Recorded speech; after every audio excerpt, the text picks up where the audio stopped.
നമസ്കാരം, JB ജംഗ്ഷനിലേക്ക് സ്വാഗതം.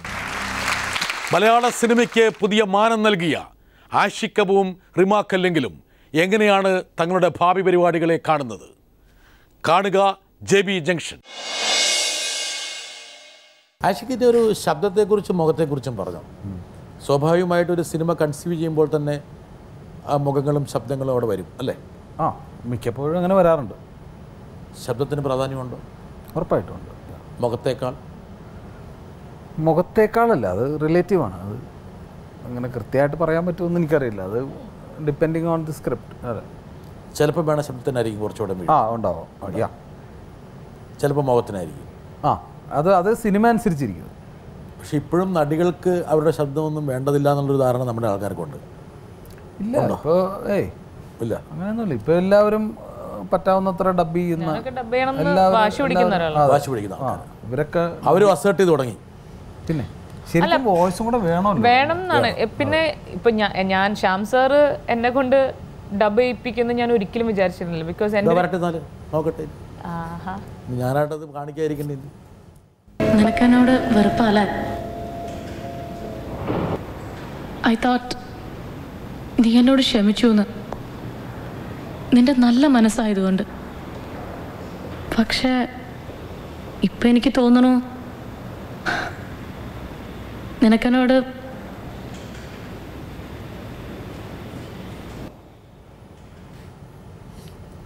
കറക്റ്റാണോ? വോയിസോ? ഈ ശബ്ദവിന്യാസം തന്നെയാണോ കഥാപാത്രത്തിന്? എനിക്ക് എന്തോ ഡിഫറെൻ്റ് ആയിട്ട് തോന്നി. എന്റെ ശബ്ദം തന്നെയാണ് ആണ്.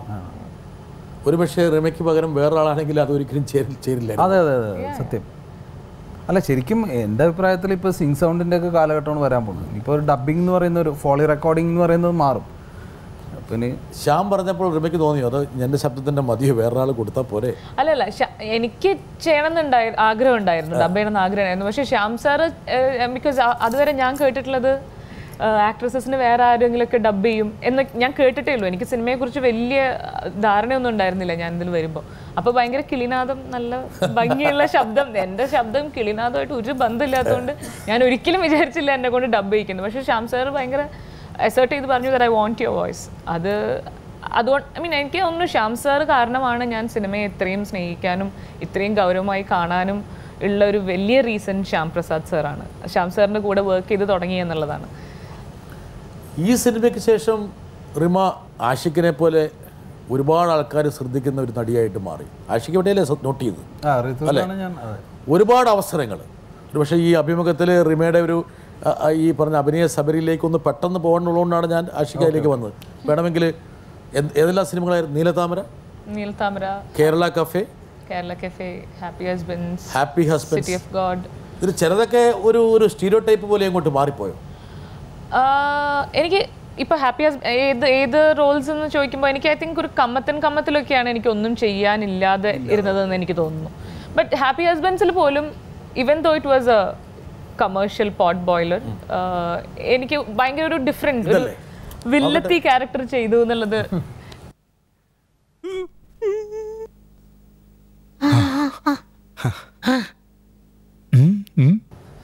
ഒരു വില്ലത്തിയായിരുന്നു, ഒരു ആന്റി ഹീറോയിൻ ഒരു ക്യാരക്ടർ. എനിക്കത് ഭയങ്കര ഇൻട്രസ്റ്റിംഗ് ആയിട്ടാണ്. അതെ, വലിയ റോളും ആയിരുന്നു. പിന്നെ ഇപ്പൊ ഋതു പോലും ഒരു കൺവെൻഷണൽ ഹീറോയിൻ ക്യാരക്ടർ അല്ലായിരുന്നു. അപ്പോൾ അങ്ങനെ നോക്കുമ്പോൾ ഇതൊക്കെ ഒരു ചാലഞ്ച് ആയിട്ടേ ഞാൻ കണ്ടിട്ടുള്ളൂ. It was very different for me. ഇന്നും എനിക്കൊരു out and out negative character ചെയ്യാനും ഒരു കംപ്ലീറ്റ് ആക്ഷൻ മൂവി ചെയ്യാൻ അല്ലെങ്കിൽ കംപ്ലീറ്റ് കോമഡി, അല്ലെങ്കിൽ എനിക്ക് ഈ സ്ത്രീ ശാക്തീകരണ റോൾസ് മതിയായി. ഒരു 22 ചെയ്തു എന്നുള്ളൊരു തെറ്റ് മാത്രമേ ഞാൻ ചെയ്തിട്ടുള്ളൂ. അത് കഴിഞ്ഞിട്ട് ഒരു മിനിമം ഒരു 25 സ്ക്രിപ്റ്റ് ഞാൻ അതേ ലൈൻസിൽ കേട്ടിട്ടുണ്ട്. ആസ് ഇൻ ഇറ്റ് ഈസ് അതൊരു ഹ്യൂജ് കോംപ്ലിമെൻ്റ് ആയിട്ട് ഞാൻ കരുതുന്നു. പക്ഷേ come on man, I want to move on. Ashiq note ചെയ്യേണ്ട പോയിന്റുകളാണ്.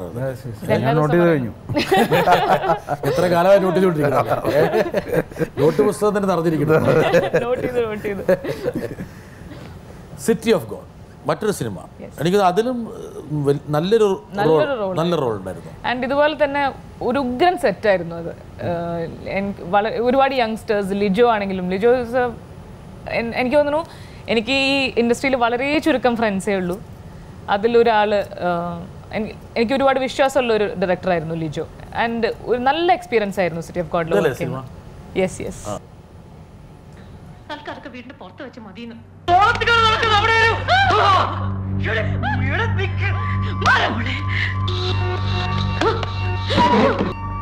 അവസാനം കൂടെ കിടന്ന് മടുത്തപ്പോ നിങ്ങൾ എന്നെ ഒഴിവാക്കാൻ ഒരു നാടകം കളിച്ചു. അത് ഞാൻ ക്ഷമിച്ചു. മതി. ഇനി അങ്ങനെ ഒന്നുണ്ടായ ഞാൻ പിന്നെ ജീവിച്ചിരിക്കില്ല. ഒരുപാട് പേര് ശ്രദ്ധിച്ചൊരു സിനിമയാണ്. പക്ഷെ ആഷിക്ക് സിനിമ കണ്ടില്ല. ഞാൻ കണ്ടു. കണ്ടോ? ഞാനിത് DVD കണ്ടു. DVD കണ്ടു. ഞാൻ സത്യം പറഞ്ഞാൽ അത് കഴിഞ്ഞിട്ട് ഞാൻ ലിജുവിനെ വിളിക്കുകയും ചെയ്തു. കാരണം ഞാൻ ഇത് മിസ്സായത്, സിനിമ മിസ്സായിരുന്നു. ഞാൻ തിയേറ്ററിൽ പോയി കണ്ടില്ല. ഞാൻ തിയേറ്റർ കണ്ടില്ല. എന്താ വെച്ചാൽ ഇത് അത്ര എന്താ പറയുന്ന ഒരു പ്രൊമോഷൻ കാര്യങ്ങൾ. പക്ഷെ എനിക്ക് പോസ്റ്റേഴ്സ് ഭയങ്കര ഇൻട്രസ്റ്റിംഗ് ആയിട്ട് തോന്നിയിട്ടുണ്ട് ആ സമയത്ത്. ഭയങ്കര ഇൻട്രസ്റ്റിംഗ് പോസ്റ്റർ, ഫസ്റ്റ് ലുക്ക്. ഒരുപാട് സാധ്യതകളുണ്ടായിരുന്ന ഒരു സിനിമയായിരുന്നു. പ്രൊമോഷന്റെ ഒരു അഭാവത്തിൽ ശ്രദ്ധിക്കപ്പെട്ടില്ല എന്ന് ഞാൻ പറയുന്നില്ല. പക്ഷെ വേണ്ടത്ര ശ്രദ്ധ അല്ല, അത് തിയേറ്ററിൽ കിട്ടില്ല. പക്ഷെ DVD റിലീസിനൊക്കെ ശേഷം ഒരുപാട് പേര് എനിക്ക് തോന്നുന്നു ആ സിനിമ കാണുകയും അതിനെ ടാപ്പ് ചെയ്യേണ്ട സമയത്ത് ലിജോ എന്ന് പറയുന്ന ഒരു ഡയറക്ടറിനെ ആളുകൾ ആമേൻ വരെ വെയിറ്റ് ചെയ്തിട്ടാണ് അവര് വരട്ടെ. ഇത്ര കാലമായിട്ട് റിമ ചെയ്തുകൊണ്ടിരിക്കുന്ന ഒരുപാട് കഥാപാത്രങ്ങളുണ്ട്. അതായത് ബോൾഡായിട്ട്, വളരെ മോഡേണായിട്ട്, അങ്ങനെ ഒരുപാട് കഥാപാത്രങ്ങൾ. അപ്പോൾ ആഷിഖ് ആസ് എ ഡയറക്ടർ, ഇനി റിമ ആസ് എ ആക്ട്രസ് എന്താണ് റിമ ചെയ്യണമെന്ന് ആഗ്രഹിക്കുന്ന തരത്തിലുള്ള ഒരു കഥാപാത്രം. അത് ആഷിഖിൻ്റെ ഡയറക്ഷനിലാവണമെന്നില്ല, വേറെ ആരെങ്കിലും ഡയറക്ഷനിലാവാം. അതുപോലെ തന്നെ റിമയോട് ചോദിക്കാനുള്ളത്, ആഷിഖ് ആസ് എ ഡയറക്ടർ കരിയറിൻ്റെ ഈ പോയിന്റിൽ നിൽക്കുമ്പോൾ എന്ത് തരത്തിലുള്ളൊരു ഫിലിമാണ് ആഷിഖ് ആസ് എ ഡയറക്ടർ ചെയ്യണമെന്ന് റിമ ആഗ്രഹിക്കുന്നത്? അപ്പോൾ ഇത് രണ്ടും നിങ്ങൾ തമ്മിൽ അടി ഉണ്ടാകാനുള്ളൊരു ക്വസ്റ്റ്യൻ അല്ല. അപ്പോൾ അത് കാര്യമായിട്ട് ഡിസ്കസ് ചെയ്ത് എനിക്കിത് കേൾക്കാനും കാണാനും ആഗ്രഹമുണ്ട്. കേൾക്കാനും കാണാനും പറയുമ്പോൾ അടി ഉണ്ടായിക്കോട്ടെ.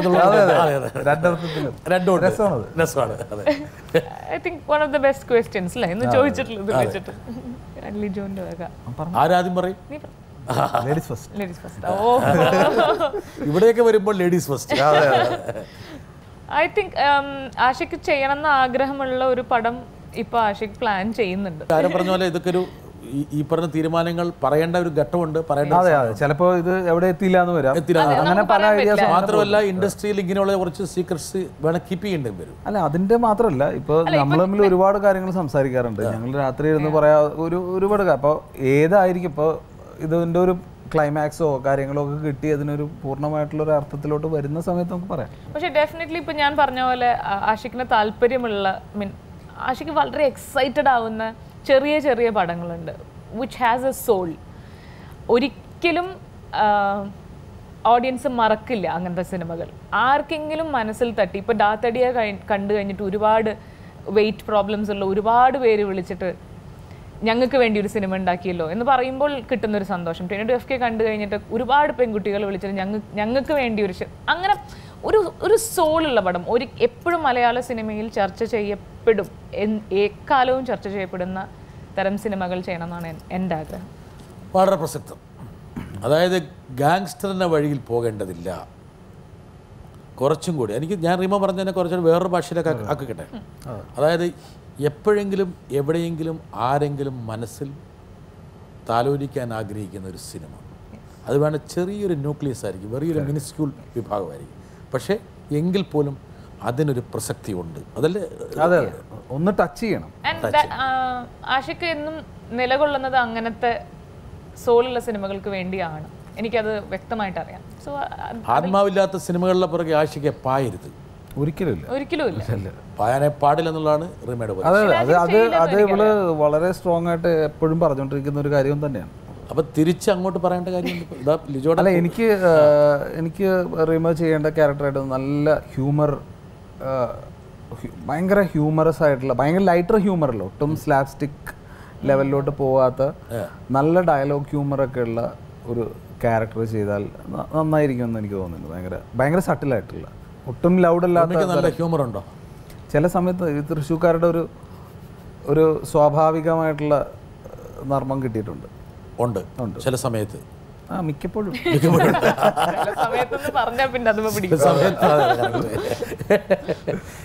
എല്ലാ സമയത്തും ഹ്യൂമർ പറ്റില്ല. പക്ഷെ ചില സമയത്ത് നന്നായിട്ട്. ഈ തൃശ്ശൂരുകാർ ഒരു സവിശേഷമായ ഒരു വിഭാഗക്കാരാണ് അല്ലേ? എൻ്റെ ഭാര്യ തൃശ്ശൂരിൽ നിന്നാണ്, അത് പയ്യെ പറയാതെ. അപ്പോൾ ഈ ഹ്യൂമർ എന്നുള്ള സാധനം അവരുടെ ജീവിതത്തിൽ കൊണ്ടു നടക്കാം. ഉള്ളതാണ്.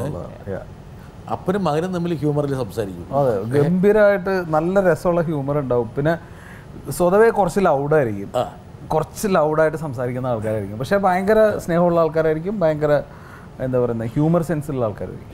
ഇത് ഭാര്യയ്ക്ക് മാത്രമല്ല, ഭാര്യയുടെ നാടിനും കോംപ്ലിമെന്റ്. എനിക്ക് തൃശ്ശൂർക്കാരായിട്ടുള്ള ഒരുപാട് സുഹൃത്തുക്കളുണ്ടായിരുന്നു മുമ്പ്, ഇപ്പോഴും ഉണ്ട്. അവർ സുഹൃത്തുക്കൾ തന്നെയാണ്. പക്ഷെ ഇപ്രാവശ്യം തൃശ്ശൂർ പൂരത്തിന് ഞാൻ പോണം ആണോ? അവർക്ക് പറ്റുന്ന ഒരുപാട് മണ്ടത്തരങ്ങൾ അവർ വിളിച്ചങ്ങ് പറയും. അതാണ് തൃശ്ശൂർക്കാരുടെ, തുറന്ന് സംസാരിക്കും, ഒന്നും മറച്ചു വെക്കില്ല. ഇന്ത്യൻ ഉറുപ്പി ഒരുപാട് സിനിമകൾ റിമയ്ക്ക് കിട്ടി. ഓഗസ്റ്റ് ക്ലബ്ബ്, നിദ്ര, അങ്ങനെ പോകുന്നു. നിദ്രയിലൊക്കെ വളരെ ബോൾഡായിട്ടുള്ള ഒരു അഭിനയം റിമ കാഴ്ചവെച്ചു. ഇടയ്ക്ക് തമിഴിലേക്ക് മാറിയ ഒരൊറ്റ മൂവി കംഫർട്ടബിൾ അല്ലായിരുന്നു ഞാൻ. ഐ മീൻ അവിടെയും എനിക്ക് പ്രത്യേകിച്ച് ഒന്നും ചെയ്യാനില്ല എന്നുള്ളൊരു ഫീലിംഗ് വന്നു എനിക്ക്. ഐ മീൻ ആൻഡ് ഞാൻ വിശ്വസിക്കുന്ന തരം സിനിമകളല്ല എൻ്റെ അടുത്തേക്ക് വന്നിരുന്നത്. അങ്ങനെ ഒരു കുഴപ്പമുണ്ടായിരുന്നു. തമിഴ് വലിയൊരു വ്യവസായമല്ലേ റിമ? സാധാരണഗതിയിൽ ഇവിടെ ഒരു ആക്ടറോ ആക്ട്രസോ അവിടെ ഒന്ന് ചുവട് ഉറപ്പിക്കാൻ പറ്റുകയെന്ന് പറഞ്ഞാൽ ചെറിയ കാര്യമല്ല. ആക്ച്വലി പ്രോത്സാഹിപ്പിക്കും. ഇവരെപ്പോലുള്ള ആൾക്കാർക്കൊന്നും അവിടെ അതൊന്നും മോഹിപ്പിക്കില്ല എന്ന് തോന്നുന്നു. കാരണം ഇതാണ് ഈ ചില ആൾക്കാരുടെ കുഴപ്പമാണ്. അവർക്ക് അവിടെ പിടിച്ചു നിൽക്കാൻ പറ്റില്ല. കാരണം അവരെ മോഹിപ്പിക്കുന്ന വേറെ പലതുമായിരിക്കും ഒരു ആർട്ടിസ്റ്റ് എന്നുള്ള നിലയ്ക്ക്. അപ്പോൾ ഈ വലിയ ഒരു ഇൻഡസ്ട്രിയാണ്, അല്ലെങ്കിൽ വലിയ പ്രതിഫലം കിട്ടും എന്നുള്ള ഭൗതിക സാഹചര്യമുണ്ട്. അതൊന്നും ചിലപ്പോൾ നമുക്കത് ഇപ്പൊ ചില സമയത്ത് വിളിച്ചിട്ട് വലിയൊരു ഹീറോന്റെ പടമാണ്, that is the only brief they give you. കഥ എന്താണെന്നുള്ളതോ ബാക്കി ഒന്നും ഇവർ this is the hero, do you want to be the heroine, dates ഉണ്ടോ? അല്ല, അത് എല്ലാവരോടും അത് തന്നെ ആയിരിക്കും കേട്ടോ പറയുന്നത്. അല്ല, അതെ, എല്ലാവരോടും അല്ല. പക്ഷെ ഞാൻ പറയുന്നത് ഒരു ആർട്ടിസ്റ്റ് എന്നുള്ള നിലയ്ക്ക് നമുക്കത് ഭയങ്കര ഒരു ഇൻസൾട്ടാണ് ശരിക്കും പറയുകയാണെങ്കിൽ. അവിടെ കറൻസിയിലാണ് ആൾക്കാർ കഥ പറയുന്നത്. അപ്പോൾ അത് ആ ഒരു രീതിയിൽ അങ്ങനെ അഡ്ജസ്റ്റ് ചെയ്ത് പോകാൻ പറ്റുന്ന, അല്ലെങ്കിൽ അങ്ങനെ അതിനെ കാണുന്നതാണ്. അത് പറ്റാത്തതിന്റെ ഒരു കുഴപ്പം എനിക്ക്. പക്ഷെ ഒരു ഇൻഡസ്ട്രിയാണ്, വലിയൊരു ഇൻഡസ്ട്രിയാണ്. ബോളിവുഡിനടുത്ത് മാച്ച് ചെയ്യാൻ പറ്റുന്ന ഒരു ഇൻഡസ്ട്രി നിൽക്കുന്നത്. ഒരു വിഷനിലേക്ക് പോകും.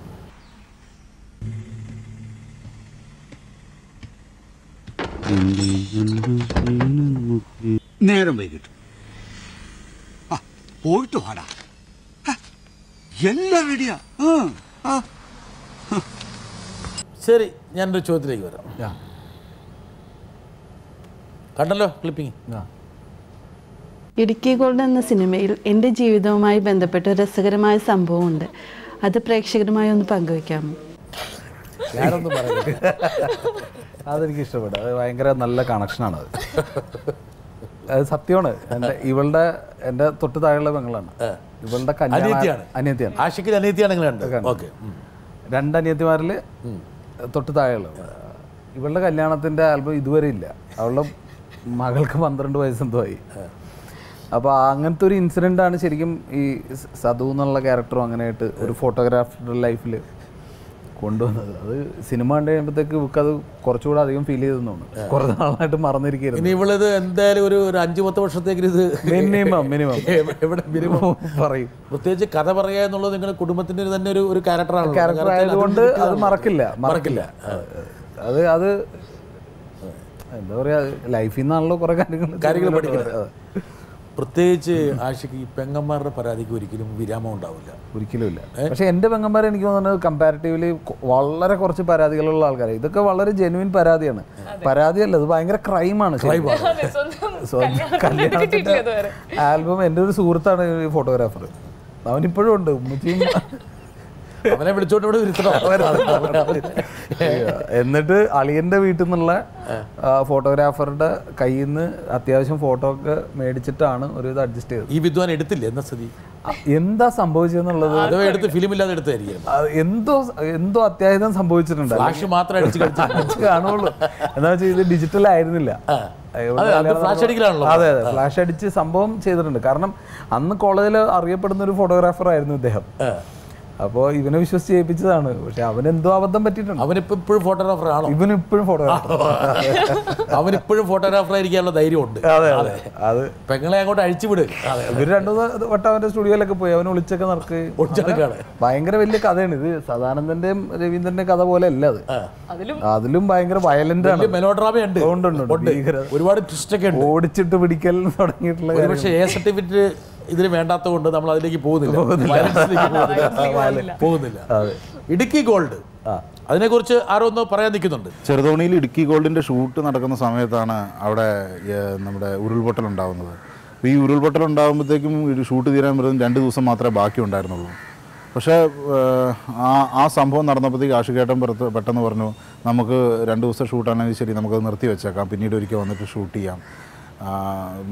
അതിൻ്റെ പേരിൽ എന്ത് നഷ്ടങ്ങൾ വന്നാലും അത് കുഴപ്പമില്ല എന്നൊക്കെ പറയുകയും അങ്ങനെ ഇടുക്കി ഗോൾഡിൻ്റെ ഷൂട്ട് ഞങ്ങൾ നിർത്തിവെക്കുകയും ചെയ്തു. എനിക്ക് ആഷികേട്ടനോട് ചോദിക്കാനുള്ളത്, നമ്മുടെ പല വർക്കുകളിൽ, ഒരുപാട് വർക്കുകളിൽ നമ്മൾ ചെയ്യുമ്പോഴത്തേക്കും ഇത്തരം ഒരുപാട് സാഹചര്യങ്ങൾ നമ്മുടെ മുന്നിൽ വന്നിട്ടുണ്ട്. ഒരു സംവിധായകൻ എന്ന നിലയിൽ തൻ്റെ ചിത്രങ്ങൾ കൃത്യസമയത്ത് വൃത്തിയായി ഷൂട്ട് ചെയ്ത് തീർക്കുക എന്നുള്ളതാണ് അയാൾ ചെയ്യേണ്ടത്. സംവിധായകനേക്കാൾ കൂടുതൽ ഒരു മനുഷ്യൻ എന്നുള്ളൊരവസ്ഥ ആഷിഖിനെ പല ഘട്ടങ്ങളും നയിക്കുന്നുണ്ടോ എന്നുള്ളതാണ് അദ്ദേഹം ചോദിക്കാൻ വേണ്ടി ശ്രമിക്കുന്നത്. ഞാൻ ഒന്ന് സഹായിച്ചു കൊടുക്കാം. അല്ല, ഉണ്ട്. ഈ ഉരുൾപൊട്ടൽ നടക്കുന്ന സമയത്തും എന്താ വെച്ചാൽ നമ്മൾ സിനിമയിൽ അഭിനയിക്കാൻ വന്ന ചെറിയ വേഷങ്ങൾ ചെയ്യാൻ വന്ന 1-2 കുട്ടികളൊക്കെ മരിക്കുകയും മൊത്തത്തിൽ അവിടുത്തെ ഒരു എനർജിയും കാര്യങ്ങളൊക്കെ മാറി പോയി. ഭയങ്കര ഇല്ല. മാനസികമായിട്ട് അത് വലിയ സുഖമുള്ളൊരു കാര്യമായിട്ട് തോന്നില്ല. കാരണം ചുറ്റും അത് കുറേ പേര് ഒരു മരണ വാർത്തയൊക്കെയാണ് നമ്മൾ ഷൂട്ടിങ്ങിൻ്റെ ഇടയിൽ കേൾക്കുന്നത്. അപ്പോൾ പിന്നെ നമ്മൾ ഷൂട്ടിങ്ങിന് പോകുന്ന സ്ഥലത്തുമൊക്കെ ഈ റോഡിൽ ഈ മണ്ണിടിഞ്ഞ് കിടക്കുകയാണ്. അപ്പോൾ അങ്ങനത്തെ ഒരു കണ്ടീഷനിൽ നമുക്കൊരു സിനിമ ഷൂട്ട് ചെയ്യാൻ പറ്റിയ സാഹചര്യമല്ല. അത് പറ്റാവുന്നത്ര വേഗം അവിടെ നിന്ന് നമ്മൾ മാറിക്കൊടുക്കുകയും പറ്റാവുന്ന എന്തെങ്കിലും സഹായം അവർക്ക് ചെയ്യുകയാണ്. അതെ, നമ്മൾ അവിടെ ചെയ്യുന്ന ഭയങ്കര സെൽഫിഷ് ആയിട്ടുള്ള ഒരു കാര്യം. സിനിമയിൽ ഇങ്ങനെയുള്ള റൂത്ത്ലെസ് ആയിട്ടുള്ള ചലനങ്ങളാണ് പലപ്പോഴും നമ്മൾ കാണുക. എങ്ങനെയെങ്കിലും പ്രൊഡക്ഷൻ ഒന്ന് തീർത്ത് രക്ഷപ്പെട്ടാൽ മതി. അല്ല, അതങ്ങനെ എനിക്ക് സിനിമേനെയും കാണാൻ പറ്റില്ല, ബാക്കിയുള്ള കാര്യങ്ങളെയും കാണാൻ പറ്റില്ല. ആർക്കും സമാധാനം ഇല്ലാതെ ഒരു വെറുതെ കുറേ ക്യാമറ കൊണ്ടുവച്ച് ഷൂട്ട് ചെയ്തിട്ട് കാര്യം അതൊരിക്കലും സിനിമയാവില്ല. അങ്ങനെയാണ് നമ്മൾ നിർത്തി. ഒരു മൂഡ് ആംബിയൻസ് ഉണ്ടായിരിക്കണം. പിന്നെ അവിടെ ഒരു ദുരന്തം നടന്ന് ആ ഒരു അവസരത്തിൽ നമുക്ക് അത് ഒരിക്കലും ഒരു ഭാഗം മാത്രമാണല്ലോ സിനിമയുടെ ഒരുപാട് കാര്യങ്ങൾ. അതെ, ഇടുക്കി ഗോൾഡ് ചില വിമർശനങ്ങളും ക്ഷണിച്ചു വരുത്തി അല്ലേ ആഷിക്ക്? ഉറപ്പായിട്ടും. നമ്മുടെ സമൂഹത്തിൽ അരാജകത്വം, മയക്കുമരുന്ന്, കഞ്ചാവ് ഇങ്ങനെയൊക്കെയുള്ള സാധനങ്ങളെ ആഷിഖ് അബു പ്രോത്സാഹിപ്പിക്കാൻ വേണ്ടി അല്ല, ഒരിക്കലും അത് പ്രോത്സാഹിപ്പിച്ച സിനിമ അല്ല. അത് തെറ്റിദ്ധാരണയാണ്. കാരണം ആ സിനിമ അവസാനിക്കുന്നത് അതല്ല കാര്യം എന്ന നോട്ടിൽ തന്നെയാണ്. പക്ഷേ അത് ഡിസ്കസ് ചെയ്തു, അങ്ങനത്തെ ഒരു കാര്യം ഡിസ്കസ് ചെയ്തു എന്നുള്ളത് സത്യം തന്നെയാണ്. അത് ഒരു ഇൻട്രസ്റ്റിംഗ് ആയിട്ടുള്ള ചിക്കാനോ എഴുതിയ ഇടുക്കി ഗോൾഡിൽ അങ്ങനെ ഇൻട്രസ്റ്റിംഗ് ആയിട്ടുള്ളൊരു സിനിമയ്ക്കുള്ളൊരു പ്ലോട്ട് ഉണ്ടെന്ന് എന്നെ വിളിച്ച് പറഞ്ഞ ആൾ വിജയരാഘവനാണ്, കുട്ടേട്ടനാണ്. ആ ഒരു ഐഡിയയിൽ എനിക്ക് ഭയങ്കര ഇൻട്രസ്റ്റിംഗ് ആയിട്ടുള്ള കാര്യങ്ങൾ തോന്നി. ഇപ്പോൾ സന്തോഷ് ചിക്കാനത്തിൻ്റെ കഥയിലെ ആ പത്രവാർത്ത മാത്രമാണ് നമ്മൾ അവിടെ നിന്ന് എടുക്കുകയും പിന്നീട് ഒരുപാട് സുഹൃത്തുക്കളുടെ ഒരു ഭൂതകാലത്തിലോട്ട് സ്ക്രിപ്റ്റിനെ കൊണ്ടുവരും. എങ്ങനെയാണ് ആ സിനിമയോട് വലിയൊരു രസതന്ത്രം ഉണ്ടാകാൻ കാരണം? ആഷിഖിന് വേറെ ഒരുപാട് സിനിമകളുണ്ട്. എന്നുള്ളൊരു ആൻസർ ഇപ്പൊ സെൻസർ ബോർഡ് എനിക്കിപ്പോൾ ഓർമ്മയുണ്ട്. സെൻസറിങ് കഴിഞ്ഞിട്ട് ഇടുക്കി ഗോൾഡിന്റെ സെൻസറിങ് കഴിഞ്ഞപ്പോൾ അവിടുത്തെ എല്ലാവരും പറഞ്ഞൊരു കാര്യം, ഇപ്പോൾ നമ്മൾ മയക്കുമരുന്ന് ഇത് തെറ്റാണ്, അങ്ങനെയാണ് ഇങ്ങനെയാണെന്ന് നമ്മൾ ഇത് അടിച്ചേൽപ്പിക്കുന്നതിന് പകരം ഇത് വളരെ രസമായിട്ട് ഇത് പറഞ്ഞ് സട്ടിലായി ഇത് നമ്മളിത് നല്ല രസത്തിൽ ഇത് പറഞ്ഞു വന്ന അവസാനം ഇതിലൊന്നും അല്ല കാര്യം എന്ന് പറയുമ്പോൾ മനുഷ്യരിലാണ് കാര്യം എന്ന് പറയുമ്പോൾ അതിലൊരു ഒരു ഒരു സ്പാർക്ക് ഉണ്ട് അവിടെ. അത് നമുക്ക് സിനിമയിലൂടെ അങ്ങനെയല്ലേ പറയാൻ പറ്റുള്ളൂ. അത് വളരെ ബ്യൂട്ടിഫുൾ ആയിട്ട് അത് പറഞ്ഞു എന്നുള്ളത് തന്നെയാണ്. ഉപയോഗിക്കാതെ ഒരു സിനിമയാകാൻ പറ്റില്ല. ഒരുപാട് സിനിമകളിൽ ഇതെല്ലാം സമൂഹത്തിന്റെ ഭാഗമായിട്ട് നമ്മൾ കൊലപാതകം ഡിസ്കസ് ചെയ്യുന്നു, അല്ലെങ്കിൽ ഒരു ബലാത്സംഗം ഡിസ്കസ് ചെയ്യുന്നു, സമൂഹത്തിലെ വേറെ ഒരുപാട് കാര്യങ്ങൾ ഡിസ്കസ് ചെയ്യുന്നുണ്ട്. ഇതിനെ ആർക്കാണ് പേടിയെന്നാണ് എനിക്ക് മനസ്സിലാവുന്നത്. കാരണം ഇത് ഡിസ്കസ് ചെയ്യപ്പെടേണ്ട കാര്യം തന്നെയാണ്. ഇതിനകത്തൊരു അത്തരം ഒരു സംഗതി തന്നെയാണ്. അത് വളരെ പോസിറ്റീവായിട്ട് തന്നെയാണ് നമ്മൾ ഡിസ്കസ് ചെയ്തിട്ടുള്ളത്. ആഷിക്കിന് വേറെ ചില ഭാഗങ്ങളുണ്ട്. ഞാൻ നേരത്തെ പറഞ്ഞ ഇബ്ലീസ് പോലെ കോലത്തിലും വരും എന്നൊക്കെ പറഞ്ഞ പോലെ വേറൊരു കോലം ഞാൻ കാണിച്ചുതരാം. എൻ്റെ പൊന്നു മാമ, എൻ്റെ പേരിൽ ഈ അടുത്ത കാലത്തൊന്നും ഒരു കേസ് പോലും ഇല്ല. ആ ലഹളക്ക് എന്നെ ഒരു കാര്യമില്ലാണ്ടാണ് ഉമ്മാർ പിടിച്ചകത്തിട്ടത്. സലീമിക്കാണ് ആ സമ്മേളനത്തിന് കസേരയിട്ട് എന്നെ അതിനകത്ത് കയറ്റിയിരുത്തിയത്. പത്രക്കാർ ഫോട്ടോ എടുത്ത്. ഞാൻ എന്ത് ചെയ്യാനാണ്? ഈ പണ്ടാറടങ്ങാൻ ഇവിടെ നിന്ന് രക്ഷപ്പെടാമെന്ന് വിചാരിച്ച കിറുക്കന്മാർ സമ്മതിക്കില്ല. ഇനി എനിക്ക് പാസ്പോർട്ട് ഉമ്മാർ തന്നില്ലെങ്കിൽ ഉമ്മാരെ തല അടിച്ച് പൊളിക്കും. നോക്കിയോ ആഷിക്കത് എന്തോ അറിയാത്തൊരു ഭാവത്തിൽ ആഷിക്ക് നോക്കിക്കൊണ്ടിരുന്നത്. അല്ല, അത് ഞാൻ ഇങ്ങനെ പെട്ടെന്ന് ഇങ്ങനെ ആലോചിക്കായിരുന്നു. എൻ്റെ കൂടെ അഭിനയിച്ച 2 ആൾക്കാർ ആരൊക്കെയാണെന്നുള്ളത്. ഒന്ന് ബാലേട്ടനും ഒന്ന് കുളൂര് മാഷും.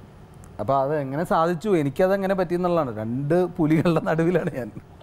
പുലികളുടെ നടുവിലൊരു സിംഹം അല്ലേ? അല്ല എനിക്ക് എന്താ പറയുക, രാജീവേട്ടൻ ഇതിങ്ങനെ വിളിച്ച് പറയുന്ന സമയത്ത് പുള്ളിക്ക് എന്തോ ഒരു വിശ്വാസം ഉണ്ടായിരുന്നു എന്നെ കൊണ്ടത് പറ്റും എന്നുള്ളത്. ആശയം തടി കുറഞ്ഞല്ലേ പിന്നീട്? തടി കുറച്ചു അല്ലേ? ആ സിനിമയിൽ നല്ല തടി തോന്നുന്നുണ്ട്. പക്ഷേ ഈ അവർ പുലിയും മറ്റേ കടുവയൊക്കെ ആണെങ്കിൽ പോലും ഇങ്ങനെയുള്ള വന്യമൃഗങ്ങളോട് ഏറ്റവും കൂടുതൽ ചെങ്ങാത്തുള്ള ആൾ വേറെ റിമയാണ്. പുലികളോട് എസ്കേപ്പ് ഫ്രം ഉഗാണ്ട, ഇതാണ് ആ സിനിമയിൽ ഒരുപാട് വന്യമൃഗങ്ങളെ കൈകാര്യം ചെയ്താണ്. ആ കൈകാര്യം ചെയ്ത ആ ഒരു പരിചയത്തിലാണ് ഇപ്പോൾ ആഷിക്കിനെ കൈകാര്യം ചെയ്തിരിക്കുന്നത്. വരട്ടെ. ആഷിക്ക് എന്നെ അത്ഭുതപ്പെടുത്തിയ ഒരു കാര്യമാണ് ആഷിക്കിൻ്റെ അഭിനയ പാഠവം. അന്നയും റസൂലും കണ്ടപ്പോൾ ആഷിഖ് ഹൈദർ എന്നുള്ളൊരു റോള് വളരെ ഭംഗിയായിട്ട് കൈകാര്യം ചെയ്തു. അതിൻ്റെ ആ കാഷ്വൽനെസ്, യാതൊരു തരം ക്യാമറ കോൺഷ്യസ്നെസ് ഇല്ലാതെ എന്ത് സുന്ദരമായിട്ട് ഡയലോഗ് ഡെലിവറിയും. എൻ്റെ ചോദ്യം ഇതാണ്, ആഷിക്കിന് വേണമെങ്കിൽ നല്ലൊരു നടനായിട്ട് കൂടി ഈ വെള്ളിത്തിരയിൽ ശോഭിക്കാം. അതൊന്ന് പരിഗണിക്കുന്നുണ്ടോ? ആഷിക്കിൻ്റെ അധ്യാപകനാണ്. അതെ, രംഗരാജൻ സാറും RS കോളേജ് പ്രിൻസിപ്പളായിരുന്നു, ഇംഗ്ലീഷ് ഡിപ്പാർട്ട്മെൻറ്റ് ഹെഡായിരുന്നു. സാർ അഭിനയിക്കുന്നുണ്ട്. ഞാനൊന്നും എനിക്ക് തോന്നുന്നത് ക്യാമ്പസ് നാടകങ്ങൾ ഞാനും അൻവറൊക്കെ ഒരുമിച്ച് നാടകങ്ങളൊക്കെ അഭിനയിച്ചിട്ടുണ്ട്.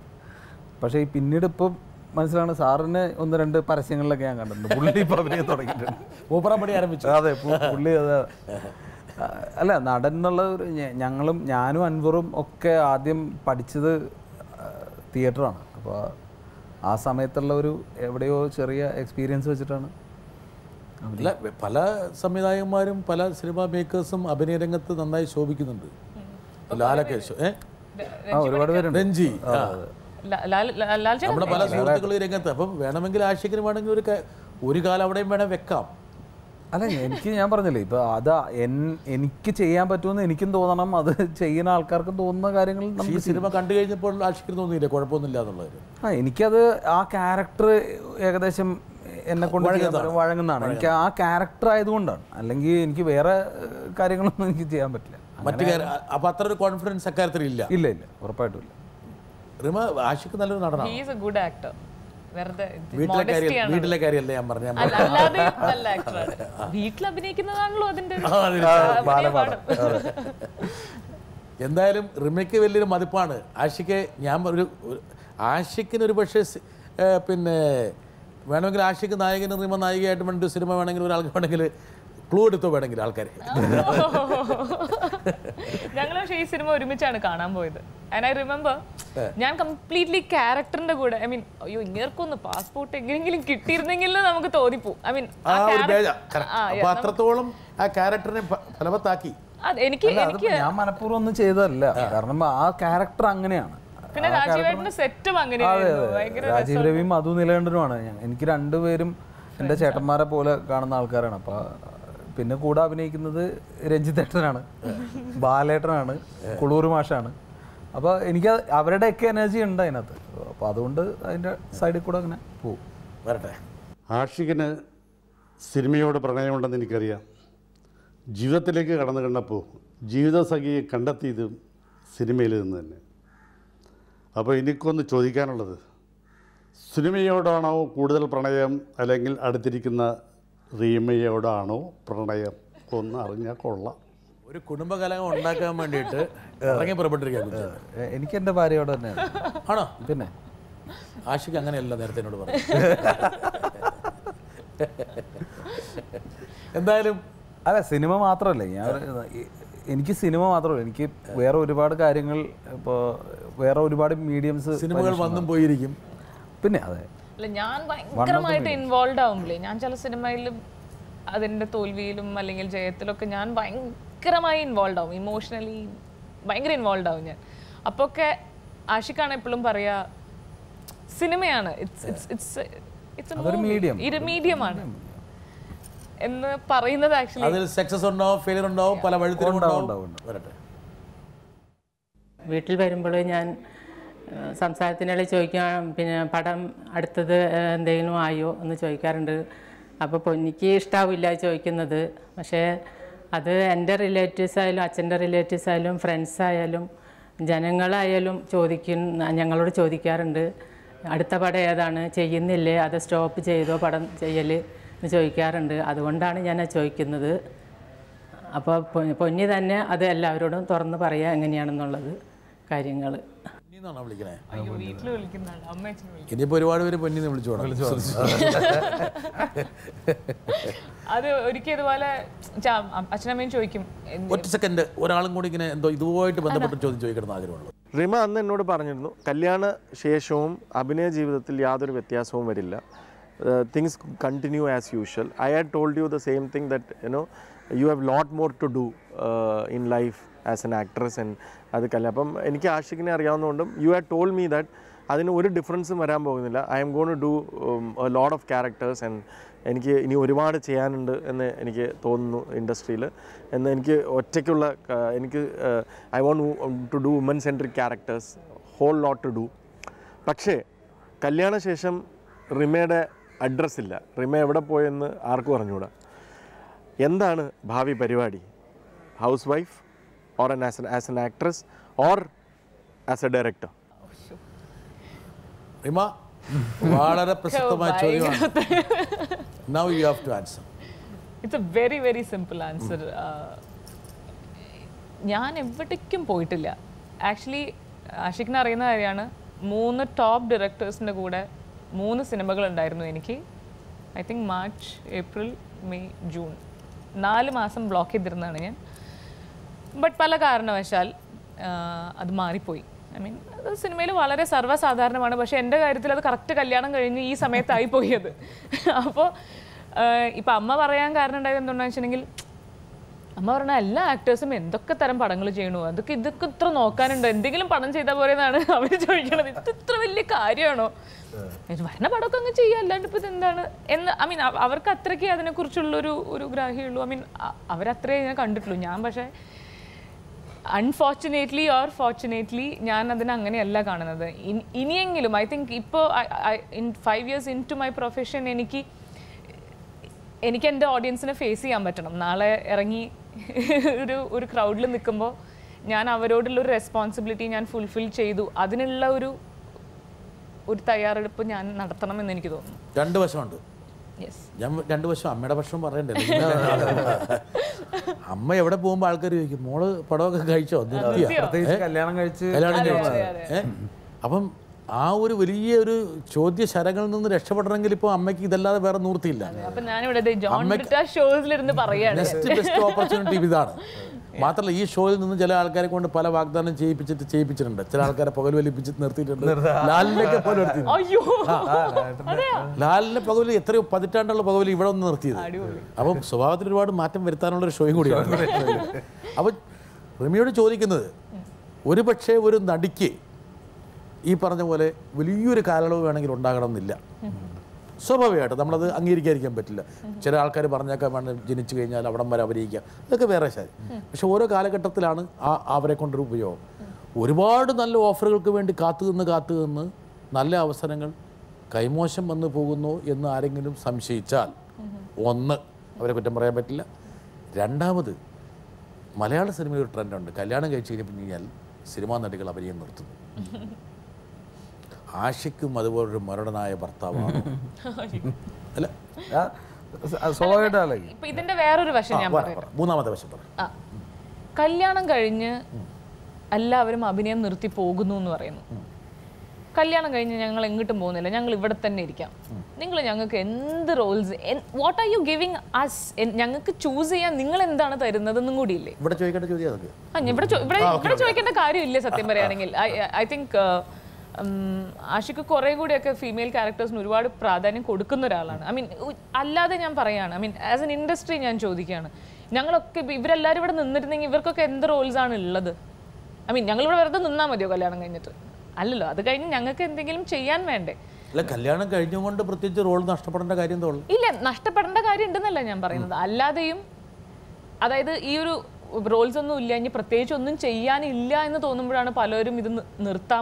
പറയുന്നതിൽ പകുതി കാര്യമുണ്ട്, പകുതി ഞാൻ പറയട്ടെ. പല ആൾക്കാരും കല്യാണത്തോടുകൂടി സിനിമാ അഭിനയം നിർത്തി എന്ന് പ്രഖ്യാപിക്കുന്ന ഒരു കൂട്ടമുണ്ട്, ഇല്ലെന്ന് ഞാൻ ഒരിക്കലും പറയുന്നില്ല. പ്രത്യേകിച്ച് സിനിമാ വ്യവസായത്തിൽ തന്നെ കല്യാണം കഴിക്കുന്നവരാണെങ്കിൽ രണ്ടുപേരും ഒരേ സമയത്ത് സിനിമയിൽ നിൽക്കുന്നത് ബുദ്ധിയല്ല, അത് കുടുംബത്തെ ബാധിക്കുന്നതാണ്, ഒരാൾ വീട്ടിൽ നിൽക്കട്ടെ എന്ന് പറയുന്നവരും ഉണ്ട്, പറഞ്ഞവരുമുണ്ട്. ഈ പശ്ചാത്തലത്തിലായിരിക്കാം ഇങ്ങനെ ഒരു അഭിപ്രായം വന്നിട്ടുണ്ടാകുക. അല്ല, ഞാൻ ചോദിക്കുന്നത് ഇനിയിപ്പോൾ even if we stay back, ഇപ്പം ഞാനിവിടെ ഉണ്ട്, ഞാൻ ഒരിക്കലും സിനിമ വിടണം എന്ന് ഒരു രീതിയിലും ആഗ്രഹിക്കാത്ത ഒരാളാണ് ഞാൻ. ഒരിക്കലും, ബിക്കോസ് എനിക്ക് സിനിമയോട് അത്രയ്ക്കധികം ഇഷ്ടമുണ്ട്. സ്വാഭാവികമായിട്ടും അത് ആഷിഖ് തന്നെ പറഞ്ഞല്ലോ, അതെ, സിനിമയിൽ അഭിനയിക്കണമെന്നാണ് ആഷിഖിന്റെ ആഗ്രഹം. വേറൊരു ചോദ്യം വന്നു, അത് ആഷിഖിന്റെ ഒരു പണി കൊടുക്കുക, സംവിധാനത്തിലേക്ക് പോകുന്നത്. അതും വളരെ ഇൻട്രസ്റ്റിംഗ് ആയിട്ടുള്ള ഒരു പ്രൊഫഷനാണ് ആക്ച്വലി. ഇപ്പൊ ആക്ടിങ് എന്ന് പറയുമ്പോൾ നമ്മൾ ഒരു തലത്തിൽ മാത്രം നിന്ന് അതിനെ കണ്ട് നമ്മുടെ ജോലി മാത്രം ചെയ്ത് നമ്മൾ പോകുന്നു. അത് നമ്മുടെ ഒരു ചെറിയൊരു contribution to a whole product ആണ്. പക്ഷെ ഒരു ഡയറക്ടറിന്റെ ജോലി എന്ന് പറയുന്നത്, ഞാൻ ഏറ്റവും കൂടുതൽ അടുത്ത് അറിഞ്ഞിട്ടുള്ളത് ആഷിഖിന്റെ കൂടെ പല പടങ്ങളിലും എല്ലാ രീതിയിലും ഞാൻ സഹകരിച്ചിട്ടുണ്ട്. ആസ് എൻ ഞാൻ എപ്പോഴും ഐ എം ദെയർ ഓൾവേസ്. അതേ 22FK തൊട്ടിട്ട് ഗാങ്സ്റ്ററിലുള്ള എല്ലാ പടങ്ങളിലും ത്രൂ ഔട്ട് ഞാനുണ്ട്, എല്ലാ പടങ്ങളിലും. അപ്പോൾ ഇത് ബ്യൂട്ടിഫുൾ ആയിട്ടുള്ളൊരു പ്രോസസ്സാണ്. ഒരു ഐഡിയ വന്ന് കൺസീവ് ചെയ്യുന്നു, അതിനു വേണ്ടി ഇത്രയധികം ടാലൻറ്റ്സ് ഒത്തുകൂടുന്നു, ഇവരുടെ എല്ലാവരുടെയും എനർജി ഒത്തുകൂടി ഇത് finally first day first show തിയേറ്ററിൽ ഇരുന്ന് കാണുന്നത് ഒരു എക്സിലറേറ്റിംഗ് എക്സ്പീരിയൻസ് ആണ്. 3-4 മാസം കൊണ്ട് തന്നെ റിസൾട്ട് വരുന്നു. അതെ, അല്ലേ? അതൊരു മറ്റൊക്കെ ആണെങ്കിൽ അത്ര എളുപ്പത്തിൽ റിസൾട്ട് വരുന്നില്ല. അതെ, അതൊക്കെയാണ് ഇതിന്റെ ത്രില്ലിന്റെ പ്രത്യേകത. ഭയങ്കര ത്രില്ലിംഗ് എക്സ്പീരിയൻസ് ആണ്. പിന്നെ അത്യാവശ്യം നന്നായിട്ട് എഴുതും, നന്നായിട്ട് എഴുതാൻ കപ്പാസിറ്റി ഉണ്ട്. അപ്പോൾ മലയാളത്തിൽ എഴുതും നന്നായിട്ട്. മലയാളത്തിൽ ചിന്തിക്കാൻ എനിക്ക് പറ്റും, പക്ഷേ ഐ മീൻ ഞാൻ ഒറ്റ കൊല്ലം മാത്രമേ മലയാളം പഠിച്ചിട്ടുള്ളൂ. ഞാൻ അതിന്റെ ഒരു കുഴപ്പം എനിക്കുണ്ട്. ഒരു തോട്ട് പ്രോസസ്സ് മലയാളത്തിലാണ് നടക്കുന്നത്, തോട്ട് പ്രോസസ്സ് ഇംഗ്ലീഷിലാണ് നടക്കുന്നത്. But I can think in Malayalam also.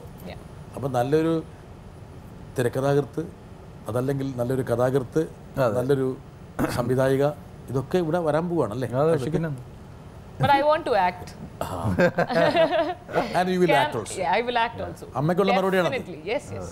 ക്യാമറയുടെ മുന്നിൽ നിൽക്കുന്നതിന്റെ സുഖം. അമ്മ ഇത് കേട്ടോളൂ, ഏതൊക്കെയാലും മകള് ഒരു വാക്ക് കൊടുത്തിരിക്കുകയാണെങ്കിൽ വരാൻ പോവുകയാണ്, അതൊരു വരവായിരിക്കും അല്ലേ ആഷിക്ക്? അത്രേ ഉള്ളൂ. അതായത് ഈ പ്രത്യേകിച്ച് റിമേനെ പോലുള്ള ആൾക്കാർക്ക് ഈ കുറച്ച് എന്തെങ്കിലും അവരെ കൊണ്ട് ചെയ്യുക, അവരുടെ കോൺട്രിബ്യൂഷനുള്ള തരം ക്യാരക്ടേഴ്സ് കിട്ടിയിട്ട് കാര്യമില്ല, അല്ലെങ്കിൽ ഇവർ ഫ്രസ്ട്രേറ്റഡ് ആവും. ഞാൻ കണ്ടിട്ടുള്ളതാണ്. അവിടെ അങ്ങനെ ക്ലാഷസ് നടക്കും, ഭയങ്കരമായിട്ട് പ്രശ്നങ്ങളുണ്ടാവും. കാരണം ഒന്നും ചെയ്യാതെ വെറുതെ ഡമ്മി ആകുക എന്നുള്ളത്. അതെ അതെ. അപ്പോൾ എനിക്ക് തോന്നിയിട്ടുള്ള കാര്യം എന്താ വെച്ച് കഴിഞ്ഞാൽ, വെയിറ്റ് ചെയ്യാം, നല്ലത് വരുമ്പോൾ ചെയ്യാന്നുള്ളത്, നല്ല വരുമ്പോൾ ചെയ്യാം. ഇനിയിപ്പോൾ ആഷിക്കിന് ചെറിയൊരു ഡോസ് കൊടുത്തിട്ട് നമുക്ക് ഈ ഷോയുടെ അവസാന ഘട്ടത്തിലേക്ക് നോക്കാം. ഇതൊന്നും ഞാൻ ഉത്തരവാദിയല്ല കേട്ടോ. ആക്കി എനിക്ക് സോൾട്ട് ആൻഡ് പെപ്പറിൽ ശ്വേതാ മേനോന്റെ ബാല്യകാലം അവതരിപ്പിക്കാൻ ഒരു അവസരം തന്നില്ലേ? അത് കഴിഞ്ഞ് എന്താ എന്നെ ഒരു സിനിമയിലും വിളിക്കായിരുന്നേ? എന്റെ അഭിനയം മോശമായിട്ടാണോ? കുടുംബാംഗങ്ങളെല്ലാം കേറി സിനിമാക്കാരായതിന്റെ ഒരു പ്രശ്നമുണ്ട് ശരിക്കും. അതെ, കുറച്ചധികം ആൾക്കാരായി ഇപ്പൊ തന്നെ. എന്റെ ബന്ധുക്കൾ തന്നെ സിനിമയിൽ വരണം. ഉമ്മച്ചി ഒരു ആർഡന്റ് ഫിലിം ഗോറാണ്, ഭയങ്കര. ഉമ്മച്ചി മാത്രല്ല, ഫുൾ ഫാമിലി സിനിമ ഇഷ്ടമാണ് കേട്ടോ. അതെ, അവള് സോൾട്ട് ആൻഡ് പെപ്പറിൽ ശ്വേതയുടെ ചെറുപ്പകാലം ചെയ്ത അവളാണ്. അപ്പോൾ ഇവൾക്ക് രസമുള്ളൊരു കുട്ടിയാണ്. അവള് കുറച്ചും കൂടെ ഒക്കെ വരട്ടെ, ചെറിയ കുട്ടിയാണ്. ഒപ്പനയ്ക്ക് കാസ്റ്റ് ചെയ്യണമെന്ന് പറഞ്ഞപ്പോ എന്റെ അടുത്ത് വന്ന് പറയും, ചേച്ചി മറന്നിട്ടില്ലല്ലോ, ഞങ്ങളിവിടെ ഉണ്ട്. ആ വാക്കൊന്നും കൂടി ഉറപ്പിക്കുകയാണ് ഈ ഒരു ഇന്റർവ്യൂയിലൂടെ അവള്. അതെ അതെ, ഒന്നും കൂടെ പറഞ്ഞു വെക്കാന്നുള്ളത്, മറന്നു പോകണ്ട. ആഷിക്ക് എന്നുള്ള വളരെ പ്രധാനപ്പെട്ട ഒരു മാർക്കറ്ററിനെ കുറിച്ച് എല്ലാവരും ചർച്ച ചെയ്യാറുണ്ട്. ഒരു ഫിയേഴ്സ് മാർക്കറ്റിംഗ്. ഇപ്പം ധാ തടിയ എന്നുള്ളൊരു സിനിമ എനിക്ക് വന്നു 100 കിലോയിൽ കൂടുതലുള്ള ആൾക്കാർക്ക് ഫ്രീ ടിക്കറ്റ് കൊടുത്തിരുന്നു. അങ്ങനെ എന്തോ അല്ലേ? പിന്നെ വേറെ എന്തായിരുന്നു? വേറെ മറ്റേ സോൾട്ട് ആൻഡ് പെപ്പറിൽ വേറെ എന്തായിരുന്നു? സോൾട്ട് ആൻഡ് പെപ്പറിലൊന്നും ഉണ്ടായിരുന്നു. പല രൂപത്തിലും പല മാർക്കറ്റിംഗ് നടന്നിട്ടുണ്ട് അല്ലേ? മാർക്കറ്റിംഗ് എന്ന് പറഞ്ഞാൽ ഇപ്പോൾ ഓബ്വിയസ്ലി ഈ സാധനം ഒരു ക്യൂരിയോസിറ്റി ഉണ്ടാക്കുന്ന ഒരു കാര്യമായിരുന്നു. ഈ 100 കിലോയ്ക്ക് മുകളിൽ ഭാരമുള്ള ആൾക്കാർക്ക് കൊടുക്കുക. അതർവൈസ് നമ്മളെല്ലാം ഇപ്പം ഞാൻ മാർക്കറ്റ് ചെയ്യാന്ന് പറഞ്ഞാൽ ഇടിച്ചു കയറുക എന്നുള്ള അർത്ഥത്തിലാണെങ്കിൽ അതല്ല. ശരിക്കും നമ്മൾ ഒരു സ്ഥലത്ത് കൊണ്ടുപോയി ഒരാളെ, ഞങ്ങൾക്ക് ഓൺലൈൻ മാർക്കറ്റിംഗ് കമ്പനീസുമായിട്ട് ടൈപ്പില്ല. നമ്മൾ പപ്പായ മീഡിയ എന്ന് പറഞ്ഞിട്ടുണ്ടെങ്കിൽ എൻ്റെ തന്നെ സുഹൃത്തുക്കളുടെയും ഞങ്ങളുടെ എല്ലാവരുടെയും കൂടെ ഒരു കമ്പനിയുണ്ട്. അവിടെ ചെയ്യുന്ന കാര്യങ്ങൾ നമ്മൾ ഞങ്ങളുടെ പ്രൊഫൈലുകളിൽ ഇടുന്നു. അത്രേ ചെയ്യുന്നുള്ളൂ. അല്ലാതെ വേറെ ഒരു തരത്തിലും ഫോഴ്സ് ചെയ്ത് ഒരാളെ ടാഗ് ചെയ്യുക പോലും, നോ ടാഗിങ് പോളിസിയാണ് നമ്മുടെ. ഒരാളെ ടാഗ് ചെയ്യാറില്ല. നമ്മളുടെ സിനിമകൾക്ക് ഓൺലൈൻ മാർക്കറ്റിംഗ് കമ്പനികളില്ല, ഓൺലൈൻ മാർക്കറ്റിംഗ് പാർട്ട്നേഴ്സ് ഇല്ല. അപ്പോൾ ഇവരൊക്കെയാണ് ഒരു സാധനത്തിനെ ഫോഴ്സ്ഫുള്ളി മാർക്കറ്റ് ചെയ്യുന്നത്. നമുക്ക് അങ്ങനെ ഒരു ആളുകളുമായിട്ട് ഇപ്പം അതിൻ്റെ പേരിൽ ഒരുപാട് ശത്രുക്കൾ എനിക്കുണ്ടായിട്ടുണ്ട്. കാരണം ഞങ്ങൾ എന്തുകൊണ്ട് സഹകരിപ്പിക്കുന്നില്ല? കാരണം ഞാൻ ഒരാളെ മാർക്കറ്റിങ്ങിൻ്റെ കാര്യങ്ങൾ ഏൽപ്പിക്കുകയാണെങ്കിൽ 100,000 കമ്പനികൾ അധികമുണ്ട്, അതിലധികം പുറത്തുണ്ട്. അവർക്കൊക്കെ വിരോധമാവും. അപ്പം അതുകൊണ്ട് ആരുടെയും അത് വേണ്ടാന്ന് വെക്കുന്നതാണ് നല്ലത്. നവമാധ്യമങ്ങളുടെ ഒരു എന്താ പറയുക, ഒരു വേവിൽ ദീർഘകാലം സഞ്ചരിച്ച ആഷിക്ക് ഇപ്പോൾ ഈ നവമാധ്യമങ്ങളിൽ വരുന്ന കമന്റുകളിൽ അല്പം വിഷണ്ണനായിട്ട് അതിൽ നിന്ന് അല്പം മാറി നിൽക്കാൻ ശ്രമിക്കുന്നു എന്നൊക്കെ പറയുന്നത്. നമ്മൾ ഒരു കവലയിൽ കിടന്ന് അടിയുണ്ടാക്കിയിട്ട് കാര്യമില്ല എന്നെനിക്ക് മനസ്സിലായിട്ടുണ്ട്. അതായത് ഫേസ്ബുക്ക് ഒരു വലിയ കവലയാണ്. അവിടെ പല രീതിയിലുള്ള ആൾക്കാർ വരും, പല രീതിയിലുള്ള അടിയും ബഹളങ്ങളും ഒച്ചപ്പാടുകളും നടക്കും. നമുക്ക് ആവശ്യമുള്ള കാര്യങ്ങളും മാത്രം ശ്രദ്ധ കൊടുക്കുന്നതാണ് നമുക്ക് നല്ലത്, തടിക്ക് നല്ലത്. എല്ലാം കൊണ്ടും പഴയ ഒരു എന്തൂസിയാസം ആഷിക്കിന് നഷ്ടപ്പെട്ടു എന്നാണ് ചോദിക്കുന്നത്. ഇല്ല എന്തൂസിയാസം ഞാൻ പറഞ്ഞില്ലേ, ഇത് നമ്മൾ ഫേസ്ബുക്ക് കണ്ടിട്ടല്ല നമ്മൾ സിനിമ സംവിധാന രംഗത്തേക്ക് വന്നത്. ഇതൊരു നമ്മളെ നിവർത്തികേട് കൊണ്ട് സംഭവിച്ചാണ്. അല്ലാതെ ഞാൻ ആദ്യമായിട്ട് സിനിമ മാർക്കറ്റ് ചെയ്യുന്ന ആൾ ഞാനല്ല. ഓക്കെ, ഒരാളിങ്ങനെ എനിക്ക് എഴുതുന്നൊരു മെസ്സേജാണ്, പുകഴ്ത്തിയപ്പോൾ കൂടെ നിന്ന ഫേസ്ബുക്കിലെ സുഹൃത്തുക്കൾ, അതായത് പുകഴ്ത്തിയപ്പോൾ അവരുടെ കൂടെ നിന്ന ആഷിക്ക് ഒന്ന് വിമർശിച്ചപ്പോൾ ആഷിക്ക് നിർദാക്ഷിണ്യം അവരെ കൈവിട്ടു. അതെങ്ങനെ കൈവിടും? നമ്മളിപ്പോഴും ഡിസ്കഷൻസ് മുഴുവൻ നടക്കുന്ന ഓൺലൈനിലല്ലേ. ഞാൻ അതായത് മറുപടി അർഹിക്കുന്നു എന്ന് തോന്നുന്ന പല കാര്യങ്ങളോടും ഞാൻ റിയാക്ട് ചെയ്യാറുണ്ട്. പിന്നെ പക്ഷേ നേരത്തെ പറഞ്ഞ പോലെ കവലയെ കിടന്നും വെറുതെ അടി വെക്കേണ്ട കാര്യമില്ല. കാരണം അതല്ല നമ്മുടെ ജോലി. ഓക്കെ, എനിക്ക് നമ്മുടെ പർപ്പസും അതല്ല, എൻ്റെ ജോലിയും അതല്ല. ഞാൻ ഈ ഓൺലൈനിൽ ഫേസ്ബുക്കിൽ കിടന്ന് അടി ഉണ്ടാക്കലല്ല എൻ്റെ ജോലി. എനിക്ക് ഒരുപാട് വേറെ കാര്യങ്ങളുണ്ട്. അപ്പോൾ ഈ അടി ഉണ്ടാക്കണം, അല്ലെങ്കിൽ ഇയാളെ പോയി 4 തെറി വിളിച്ച് കഴിഞ്ഞാൽ ഇയാൾ എന്നെ ശ്രദ്ധിക്കും, അല്ലെങ്കിൽ ഇയാളെ 4 തെറി വിളിച്ച് കഴിയുമ്പോഴത്തേക്കും ബാക്കി ഒരു 10 പേര് എന്നെ ശ്രദ്ധിക്കും എന്നൊക്കെയുള്ള ഒരുപാട് കാര്യങ്ങൾ. ഇപ്പം ഞാൻ പലരും എന്തോ അവൻ്റെ വീട്ടിൽ കയറി ഞാൻ അവനെ അടിച്ചതുപോലെ അത്ര തെറി വിളിക്കുന്ന ആളുടെ പ്രൊഫൈലിൽ കയറി നോക്കിയാൽ കോമൺ ആയിട്ട് കാണുന്നൊരു കാര്യമുണ്ട്, ഇൻ എ കോംപ്ലിക്കേറ്റഡ് റിലേഷൻഷിപ്പ്. അത് മിക്ക ആളുകളിലും കാണുന്ന ഒരു സാധനമാണ്. അപ്പോൾ അത് അവൻ്റെ പ്രശ്നമാണ്, എൻ്റെ പ്രശ്നമല്ല. അവൻ്റെ ഫ്രസ്ട്രേഷൻ മുഴുവൻ അത് ആരെ കിട്ടുന്നു, അത് ഞാനെന്നല്ല, അത് എന്ത് കിട്ടിയാലും അവനത്. എന്തായാലും ഒരുപാട് തെറിവിളികൾ ഞാൻ കേൾക്കുന്നുള്ളതുകൊണ്ട് എനിക്കത് അതിനകത്തുള്ളതാണ്. നമുക്ക് ശത്രുക്കളില്ലെങ്കിൽ നമുക്ക് വളരാൻ പറ്റൂല. എന്തായാലും ആഷിഖ്, റിമ ഇത്രയും നേരം ഞങ്ങളുമായിട്ട് പങ്കുവച്ചതിന് നമ്മൾ ഒരുപാട് ഘട്ടങ്ങളിലൂടെ കടന്നുപോയി. ഒരുപക്ഷെ നിങ്ങളുടെ ജീവിതത്തിലെ, നിങ്ങളുടെ കരിയറിലെ, പ്രൊഫഷനിലെ വളരെ പ്രധാനപ്പെട്ട ഘട്ടം ഇനി വരാനിരിക്കുന്നു എന്ന് പ്രത്യാശിച്ചുകൊണ്ട് അതിനെല്ലാവിധ ആശംസകളും നേർന്നുകൊണ്ട് ഇത്രയും നേരം ഞങ്ങളുമായിട്ട് പങ്കുവച്ചതിന് എന്താ പറയുക, നന്ദി. ഞാനും തിരിച്ച് ഒരു കാര്യം പറയാനുണ്ട്. അതായത് സാധാരണ ഒരു ഇൻ്റർവ്യൂ ചെയ്യുന്ന ഇപ്പോൾ ഒരു മാധ്യമ പ്രവർത്തനത്തിൻ്റെയൊക്കെ ഒരു മിനിമം മര്യാദയാണ് ഒരു റിസർച്ച് നടത്തുക, ഇയാളുടെ കാര്യങ്ങളെപ്പറ്റി പഠിക്കുക എന്നുള്ളത്.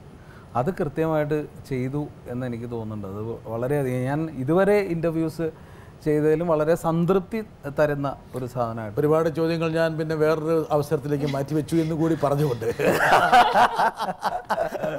അല്ല, എനിക്ക് വളരെ ഭയങ്കര എന്താ പറയുന്നത്, അങ്ങനെ ഒരു ജോലി അപ്പുറത്തും കൂടെ നടക്കുമ്പോൾ അത് ഭയങ്കര രസമാണ്. എന്തായാലും പരിപൂർണമായ ഒരു ഇൻ്റർവ്യൂവിന് വേണ്ടി നമുക്ക് വീണ്ടും കാത്തിരിക്കാം. പിന്നെ കാത്തിരിക്കാം. കുറച്ചും കൂടി കടുകട്ടി ചോദ്യങ്ങളുമായിട്ടുള്ള ഒരു പോരാട്ടം. ഇതൊരു ടീസർ മാത്രമാണ് നിങ്ങളുടെ ഭാഷയിൽ എന്ന് പറഞ്ഞുകൊണ്ട് thank you Ashiq. Thank U.